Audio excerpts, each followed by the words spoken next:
I'm not sure there's ever been a musical phenomenon as large and also with as much longevity as Motown. Jack Ashford told me once that he was told that something like every 3 seconds somewhere in the world someone plays a Motown song. Yeah. So what is it like being part of that dynasty? I was sitting in my house waiting for the next gig, and a friend called me from New York and said he had just visited Paris. He was walking down the street, and someone had music playing on a loudspeaker, and they played Dancing in the Street. And everybody around him started dancing and got happy and just lifted everybody's spirit, and everybody started grooving, and he said it was a wonderful feeling. He just had to call me and tell me when he got back to New York. You know how good that made me feel? I wasn't there, but our music was there, and it enlightened people that I probably will, maybe, you never know if I'll see them in my lifetime, but they loved us just for that moment. It changed everything.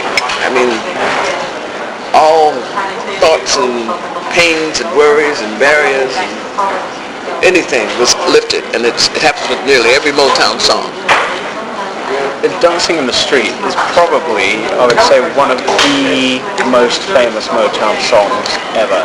And in the UK, I've seen it used in various TV adverts and so on and so forth. It's such a huge song.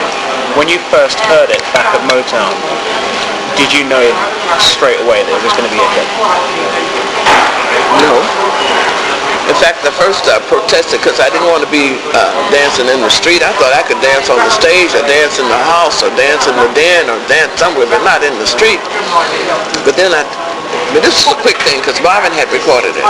And they went in the studio, so they said, hey, try this on Martha. So I heard him singing like, all around the world, are you ready for a brand new beat, baby?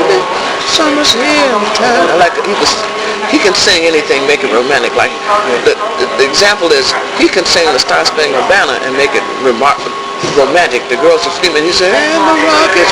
The girls went, oh, you know. He had sang it and it was romantic. So I said, no. I remember having our streets blocked off when we were young. No money. Nobody had any money. For entertainment on the weekends, they would block the street and everybody would put their record players, not iPods, not woofers and tweeters, not something that could be real loud and boom, no boom boxes, but little tiny record players and put them on their porches. And up and down the street, they would feed everybody. We would just get in the middle of the street and just do the little dances that we knew to do. That's the street dancing that I had in mind when I recorded it. Now, I had been to Rio de Janeiro and seen them dance up and down Ipanema and Cocobado. I've seen all that. I'd been to New Orleans and been in the carnivals. Oh, I was there, been there, Mardi Gras. I've been in the middle of the street dancing with everybody. So that's what I had in mind when I sang it. So I asked them if I could sing it the way I felt it. So I took it up, calling, hey, hey, you know, and they were excited. They had a good time.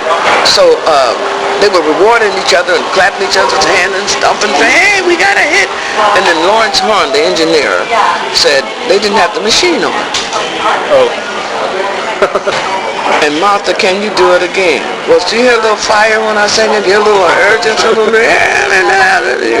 Why didn't y'all have the machine on? I did it good the first time. But it turned out really good. No stops. You know, sometimes when you record, you can start again, maybe get the same feeling or try to go through the same. I didn't have to do that. Went straight to, and in 2 minutes and 55 seconds, we had a hit. Yeah. It never